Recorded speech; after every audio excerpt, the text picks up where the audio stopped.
235,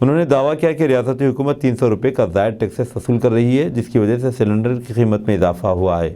انہوں نے کہا کہ اگر تلنگانہ حکومت کو عوام کی بہبود کا خیال رکھتی ہے تو اس کو چاہیے کہ وہ سلنڈرز پر قیمت میں کمی کرے۔ دلچسپ بات یہ ہے کہ ارونا نے LPG سلنڈر کی قیمت میں اضافے کا مسئلہ اٹھاتے ہوئے پوچھا کہ BRS حکومت نے شراب کی قیمت میں اضافہ کیا تو اس پر کیوں سوال نہیں کیا گیا۔ انہوں نے کہا کہ جب شراب کی قیمتوں میں اضافہ کیا گیا تو کسی نے بھی اس پر سوال نہیں کیا۔ آسام میں بلڈوزر کا چلن، ہائی کورٹ میں سرزنش کے باوجود ریاستی حکومت کر رہی ہے کارروائی۔ ہیمنت بسوا سرما کے وزیر اعلیٰ کا عہدہ سنبھالنے کے بعد آسام میں بلڈوزر کے ذریعے عمارتوں کو منہدم کرنا عام بات ہو گئی ہے۔ بلڈوزر کے اس رواج کے حوالے سے ہائی کورٹ کی جانب سے سرزنش کیے جانے کے بعد بھی ریاستی حکومت ہار ماننے کے موڈ میں نہیں ہے۔ بسوا سرما نے کئی بار اس بات کا اعادہ کیا ہے کہ ان کی مشن اس وقت تک نہیں رکے گی جب تک ہر ناجائز قبضہ شدہ علاقے کو تجاوزات سے پاک نہیں کر دیا جاتا۔ خیال رہے کہ زیر آسام میں القاعدہ برصغیر پاک و ہند AQIS اور بنگلہ دیش میں قائم انتہا پسند تنظیم انصار اللہ بنگلہ ٹیم ABD کے ساتھ مبینہ روابط پر کچھ نجی مدارس کو بھی منہدم کیا گیا ہے۔ مدارس کے خلاف نظام کی مہم پر رد عمل دائر کرتے ہوئے all India united democratic front AIUDF کے رہنما اور لوک سبھا کے رکن بدرالدین اجمل نے کہا تھا کہ مدارس عوامی ملکیت ہیں جنہیں بغیر کسی قانونی نوٹس کے بلڈوزر نہیں کیا جا سکتا۔ اتر پردیش میں یوگی آدتیہ ناتھ حکومت نے بھی ریاست میں بلڈوزر کا استعمال بند کر دیا ہے۔ حکام نے کہا کہ مدارس کو مسمار کرنا کیونکہ وہ بلڈنگ کوڈ کی خلاف ورزی کرتے ہوئے تعمیر کیے گئے تھے۔ ستمبر 2021 میں دھول پورہ کے علاقے میں بے دخلی مہم کے دوران ڈارنگ ضلع کے پولیس اہلکاروں اور سپاہجر ریونیو ڈویژن کے گورکھوٹی کے مقامی لوگوں کے درمیان ایک پرتشدد تصادم ہوا، جس کے نتیجے میں پولیس نے فائرنگ کی۔ اس واقعے میں کم از کم 2 مظاہرین ہلاک اور 12 زخمی ہو گئے۔ آسام کے نوگاؤں ضلع میں حکام نے پچھلے سال مئی میں بٹادرا پولیس اسٹیشن کو آگ لگانے کے الزام میں متعدد خاندانوں کے گھروں کو تباہ کر دیا تھا۔ پولیس اور انتظامیہ نے یہ قدم اس وقت اٹھایا جب ہجوم نے مقامی مچھلی فروش کی مبینہ حراست میں موت کے رد عمل میں ضلع کے بٹادرا پولیس اسٹیشن کو آگ لگا دی۔ بڈگام میں لاپتہ دوشیزہ کی ٹکڑوں میں ملی لاش، قاتل گرفتار، پولیس کا بیان۔ وادی کشمیر میں اپنی نوعیت کا لرزہ خیز واقعہ اس وقت سامنے آیا جب بڈگام پولیس نے 5 روز قبل لاپتہ ہوئی دوشیزہ کی ٹکڑوں میں بٹی لاش الگ الگ مقامات سے برآمد کی۔ پولیس نے پیشہ ورانہ صلاحیتوں کو بروئے کار لا کر قاتل کی گرفتاری عمل میں لائی۔ دریاسنا سویا بوگ بڈگام میں لوگوں کی ایک بڑی تعداد نے سڑکوں پر آ کر قاتل کو پھانسی پر لٹکانے کا مطالبہ کیا۔ پولیس کے ایک ترجمان نے اتوار کے روز بتایا کہ بڈگام پولیس نے قتل کے ایک انوکھے معاملے میں ملوث شخص کو حراست میں لے لیا۔ انہوں نے بتایا کہ 8 مارچ کو پولیس پوسٹ سویا بوگ میں تنویر احمد خان ساکن سویا بوگ نے تحریری طور پر شکایت درج کی کہ اس کی بہن 7 مارچ کے روز کوچنگ کی خاطر گھر سے نکلی لیکن گھر واپس نہیں لوٹی۔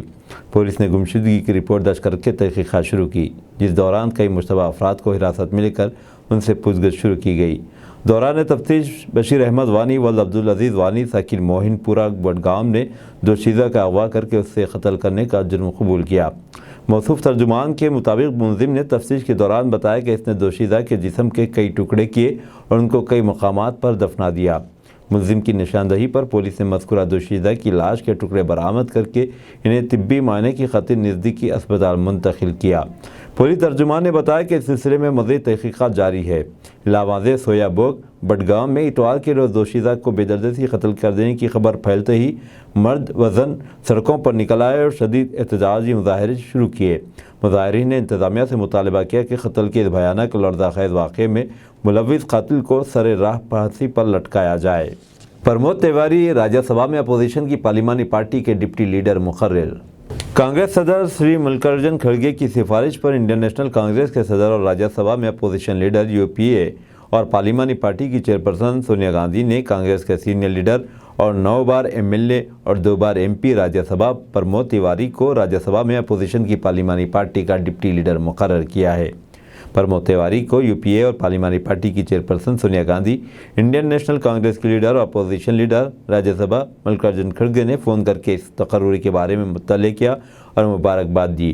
تیواری کے دیگر پارٹیوں خصوصاً DMK، NCP، RJD، Samajwadi party وغیرہ کے ساتھ بھی اچھے سیاسی تعلقات ہیں، اس لیے وہ سونیا گاندھی اور ملکارجن کھڑگے کی پہلی پسند بن گئے تاکہ سب کو ایک چھتری کے نیچے لایا جا سکے۔ خیال ہے کہ پرمود تیواری کی تقرری ایسے وقت میں ہوئی جب راجیہ سبھا میں اپوزیشن لیڈر ملکارجن کھڑگے کرناٹک سمیت آئندہ لوک سبھا کے انتخابات میں مصروف ہیں۔ انڈین نیشنل کانگریس اس لیے صرف قواعد و ضوابط اور پارلیمانی روایت کے ماہر کو ہی راجیہ سبھا میں اپوزیشن پارٹی کا ڈپٹی لیڈر بنایا گیا، جو ملکاراجن کھڑگے کی غیر موجودگی میں اپوزیشن پارٹی کے قائم مقام لیڈر کے فرائض انجام دے سکے۔ پرمود تیواری نے ملک کی سب سے بڑی قانون ساز اسمبلی اتر پردیش میں کانگریس لیجسلیٹر پارٹی کے لیڈر کی ذمہ داری لگاتار 22 سال تک نبھائی ہے۔ لیجسلیٹر پارٹی کے لیڈر کی مدت سب سے طویل ہوتی ہے۔ آج بھی تیواری کا قانون ساز اسمبلی میں دیا گیا بیان اور ان کی تقریر اتر پردیش اور ملک کی دیگر ریاستوں میں مثال کے طور پر پیش کی جاتی ہے۔ کانگریس کو شمالی ہندوستان سے ایک ایسے چہرے کی ضرورت تھی جس کا چہرہ اور شخصیت عام لوگوں کو معلوم ہو۔ پرمود تیواری کو انڈین نیشنل کانگریس کے صدر کے انتخاب میں ملکاراجن کھڑگے کے انتخاب کے لیے مدھیہ پردیش، بہار، پنجاب، ہریانہ، اتر پردیش وغیرہ کا انچارج بنایا گیا تھا۔ ٹائر کا پھٹنا قدرتی حادثہ نہیں، ممبئی کی عدالت نے بیمہ کمپنی کو دیا معاوضہ ادا کرنے کا حکم۔ سڑک حادثے کے ایک معاملے کی سماعت کرتے ہوئے ممبئی کی ایک عدالت نے مشاہدہ کیا کہ ٹائر کا پھٹنا قدرتی حادثہ نہیں ہے بلکہ انسانی لاپرواہی کا نتیجہ ہے۔ دراصل ایک بیمہ کمپنی نے سڑک حادثے میں ہلاک ہونے والے شخص کے اہل خانہ کو معاوضہ ادا نہ کرنے کی عرضی دائر کی تھی۔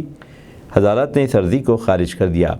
جسٹس اے جی دیگے کی سنگل بینچ نے 17 فروری کو اپنے حکم میں new India insurance company limited کی موٹر کلیمز ٹریبونل کے 2016 کے ایک فیصلے کے خلاف دائر اپیل کو خارج کر دیا۔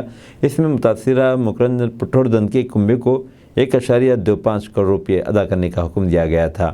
خیال رہے کہ پٹھوردن 25 اکتوبر 2002 کو اپنے 2 ساتھیوں کے ساتھ پونے سے ممبئی آ رہے تھے۔ راستے میں ان کی گاڑی کا پیچھے والا ٹائر پھٹ گیا اور کار ایک کھائی میں جا گری۔ اس حادثے میں پٹھوردن کی موقع پر ہی موت ہو گئی تھی۔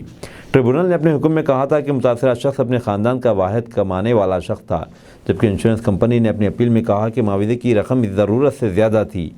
ڈرائیونگ میں اور ٹائر پھٹنا قدرتی حادثہ تھا، نہ کہ ڈرائیور کی غفلت کا نتیجہ۔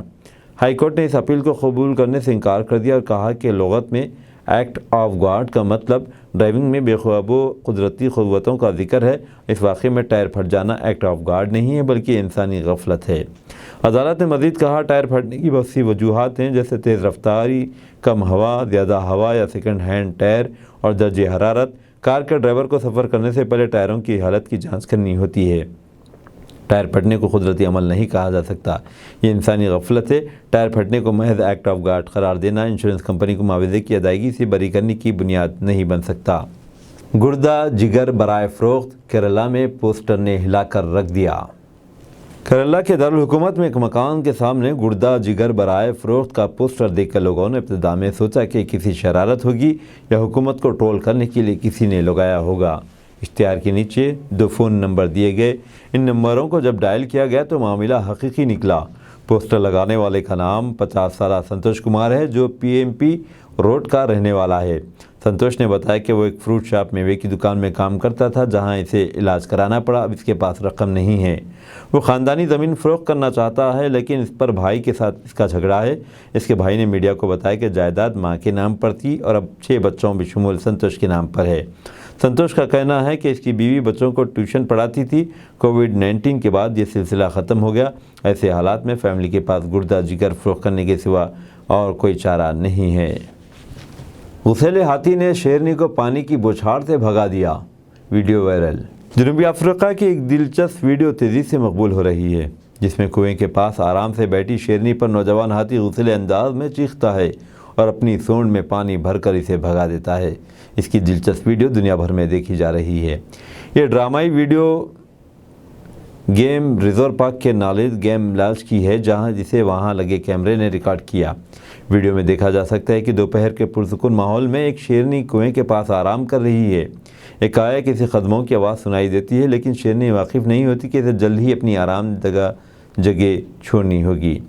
اگرچہ شیر ہاتھیوں کا شکار نہیں کرتے، نہ ہی ان سے لجتے ہیں، تاہم ہاتھی شیروں کو اپنا دشمن ضرور سمجھتے ہیں کہ درندہ ان کے بچوں کو نقصان پہنچا سکتا ہے۔ یہی وجہ ہے کہ ہاتھی اور شیر کا سامنا شیر کے فرار پر منتج ہوتا ہے، کیونکہ ہاتھی اکثر ان کا پیچھا کرتے ہیں۔ اس موقع پر شیرنی نے پیچھے ہٹنے کا ارادہ کیا، لیکن ہاتھی نے پہلے پانی پیا، اس کے بعد سونڈ میں بھر کر اسے شیرنی کی جانب پھینکا۔ اس کے بعد شیرنی نے پیچھے ہٹنے میں ہی عافیت جانی اور ہاتھی چنگاڑتا ہوا اس کے پیچھے دوڑا۔